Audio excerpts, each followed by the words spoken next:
tous, bienvenue chez vous, bienvenue dans le Sud, bienvenue dans Territoire. Cette semaine, nous sommes dans les Cévennes.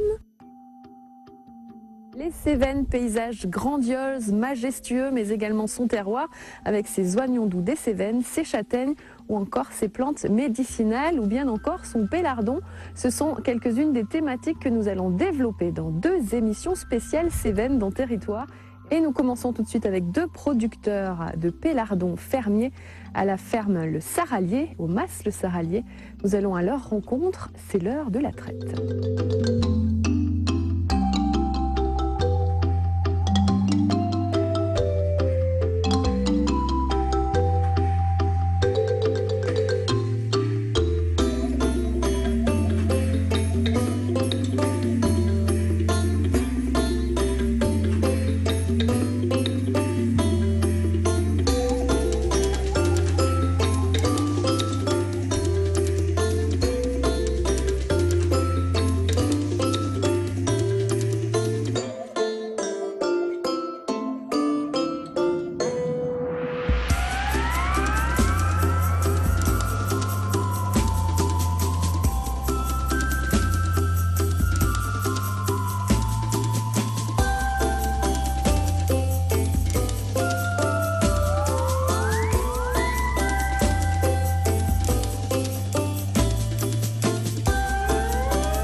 Jean Fayet, bonjour. Bonjour. Nous sommes au Mas Le Sarralier. Le Sarralier. C'est l'heure de la traite des chèvres. Voilà. Parce que vous êtes producteur de fromage de chèvre. De chèvre.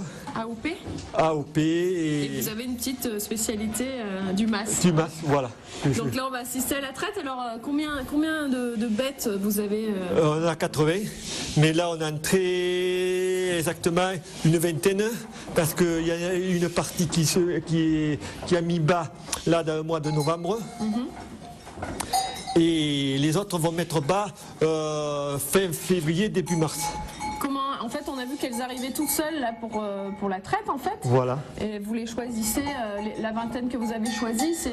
mais elles sont triées. Elles sont triées au départ oui, elles sont séparées. Toutes celles qui ont mis bas, elles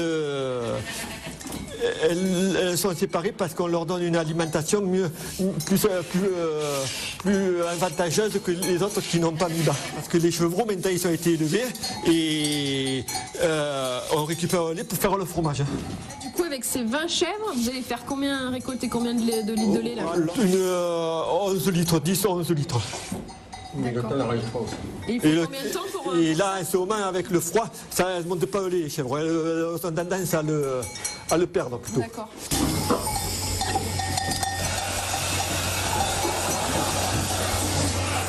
Ça leur fait pas mal? Non.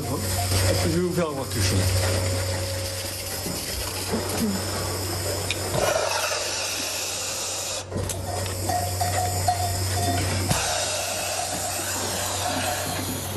Regardez, ça fait ça.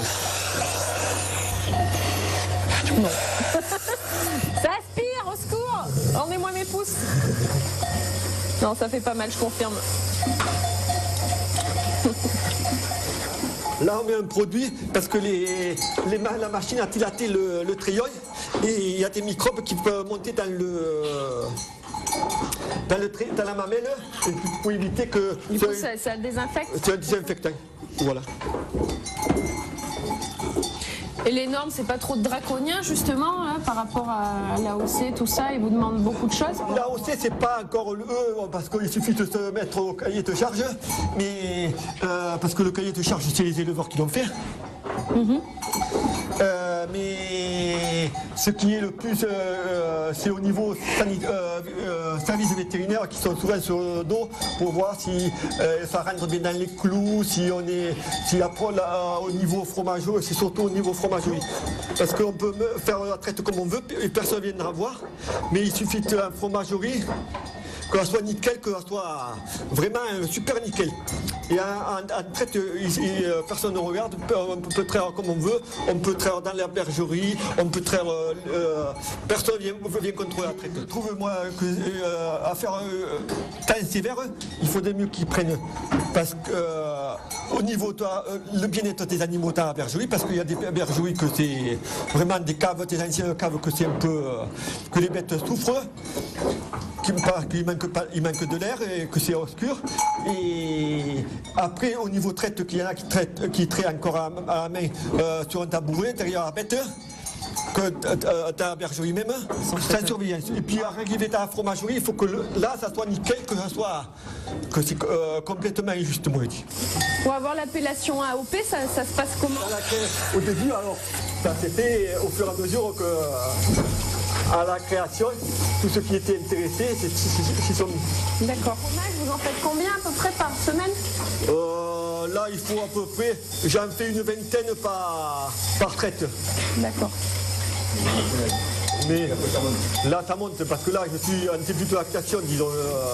Là, quand il y a toutes les chèvres vont mettre bas, il faut compter une centaine par traite à peu près. Vous répartissez les tâches, il y en a un qui s'occupe plus de la traite et l'autre du fromage ou moi, je m'occupe, disons, parce qu'on a une exploitation qui fait plus que la chèvre. On fait la châtaigne aussi.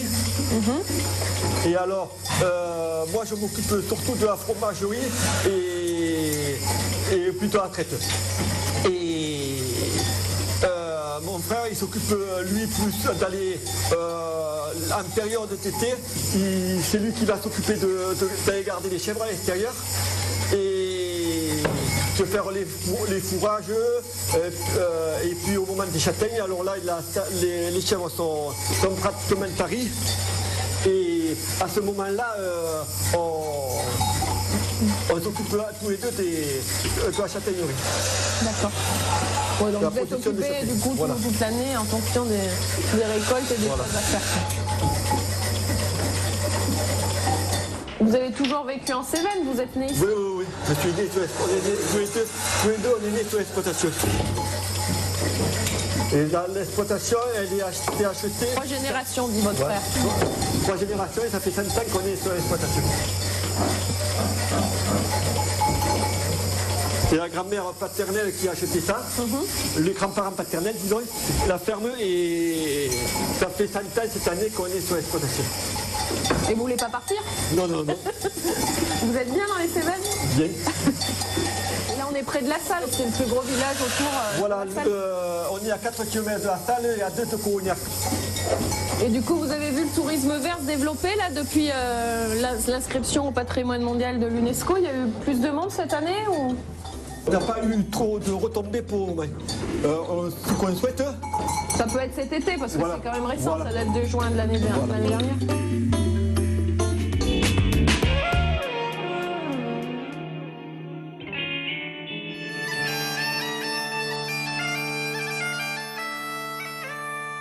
Je vais vous présenter le magret de Mala rôti sauce d'Odine. On utilise un beau magret de canard, 2 tranches de pain de mie, du vin rouge, des oignons, une demi-cuillère à thé de cannelle en poudre, une demi-cuillère de cardamome, du sel, du sucre en poudre et du vin rouge. Je vais préchauffer une poêle à rebord haut dans laquelle je vais mettre mon canard à rôtir. Je l'ai préalablement ciselé, c'est-à-dire j'ai fendu la peau dans toute son épaisseur pour que la graisse fonde bien, car on doit le cuire aux 2 tiers côté peau et seulement un tiers côté chair pour qu'il ne soit pas sec. Je le mets donc à cuire pour faire sortir l'excédent de gras sur un feu relativement doux et à mesure que la graisse fond, j'élimine à mesure le gras qui fond tout seul, doucement. Pendant qu'il cuit, je vais préparer la sauce, le mélange que je vais ensuite mettre dans la casserole, enfin dans la poêle, pour déglacer le canard.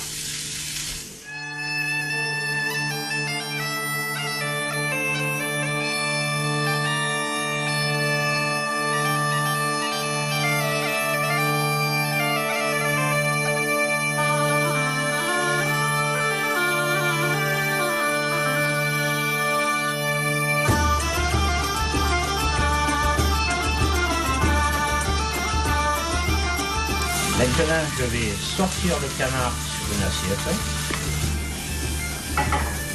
Ici, je verse donc cette préparation dans la poêle.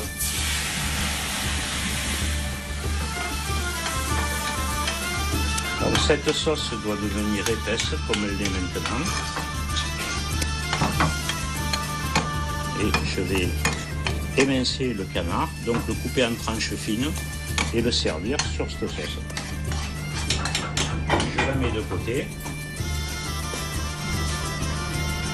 Je récupère le jus de cuisson du canard qui va donner tout le parfum.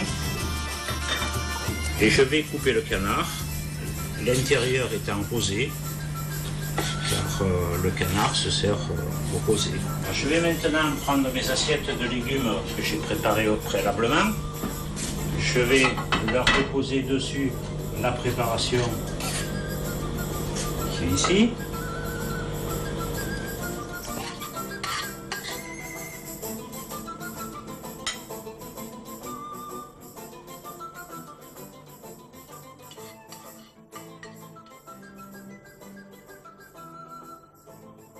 Dessus, je dépose les tranches fines de canard, comme ceci. Une petite touche, c'est de poudrer légèrement l'assiette avec de la cardamome, qui est une épice qui était utilisée couramment et qui est très agréable à l'odorat. Au goût également, mais à l'odorat est très agréable. Et là, il n'y a plus qu'à déguster.